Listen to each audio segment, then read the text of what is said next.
Hey everyone, I'm your host, and today we're diving into a really exciting topic about how teachers can effectively apply educational technology in the classroom. So, we're going to grab a few questions from these papers and let's see what they're about.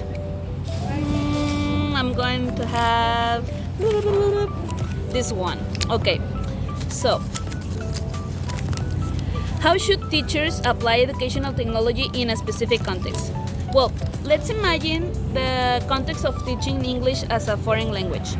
Teachers can use educational technology to make learning more interactive, especially with K-12 students. Some children may not enjoy school, but technology can make classes more attractive. For example, using platforms like Kahoot or Quizlets helps students practice vocabulary and grammar in a fun and playful way. Right. And those tools can turn something repetitive into something exciting. Plus, students often ask to play them. Yes, that's what really matters. But now, next question. Well, I'm gonna choose one.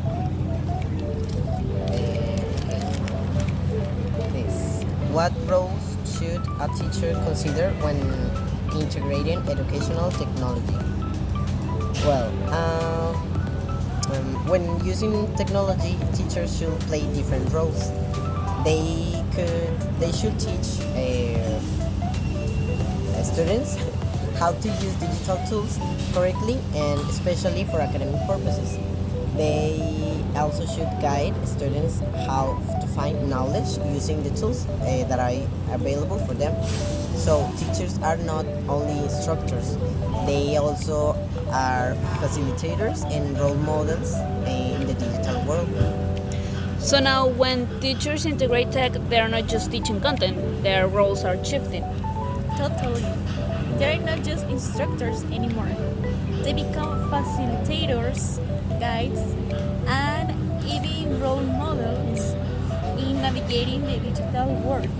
Yeah, exactly. They also need to teach students how to use tools correctly and safely, and especially for academic purposes. It's not enough to know what to click, but why and when to use a tool. That's where guidance matters. Interesting. Now my turn. Okay, what is the difference between digital competence and digital literacy? Okay, that's a great. So I think it's my turn. Dale. So, what is the difference between digital competence and digital literacy? That's a great question. So, the digital competence is about using technology effectively, creatively, and safely. Think of students using Canva to design an attractive presentation, and they are creating content with a purpose. And what about digital literacy? Okay, that is more about critical thinking. Can students evaluate information they find online? Can they spot misinformation? They are communicating responsibly. That is digital literacy. Being a smart consumer and creator of digital content. Well, both are crucial in a knowledge-based society, especially for preparing students for the real world. That's such an interesting answer. But well, let's move on and have the next question. The final question. How should a teacher create and follow a task according to the common framework of digital competence for teachers? Well, first you have to define the learning objective. For example, ask yourself what digital competence are you focusing on? Is it communication, content creation, safety, or problem solving? And what is next? Then you design the actual activity. That's why the teacher they suggest students to use a Canva or PowerPoint to create an infographic about a topic. These kind of tools brings in creativity and digital design skills. That sounds engaging and relevant. Yes. So then you offer support and guidance throughout, right? You don't just assign the task and walk away.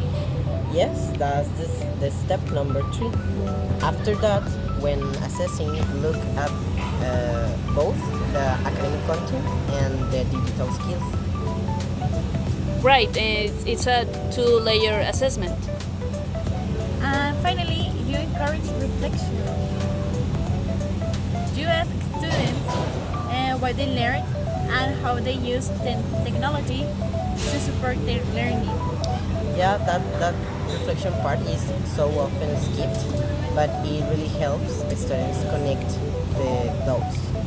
All right, well, let's wrap it up. So today we talk about. How teachers can make learning more engaging with educational tech, how their roles are evolving beyond just delivering content, and the importance of building digital competence and literacy, and how to design meaningful tech-rich tasks using the common framework. Well, that's it. Thank you so much for joining us. Hope you found this helpful, and we'll see you later. Bye. See you next time.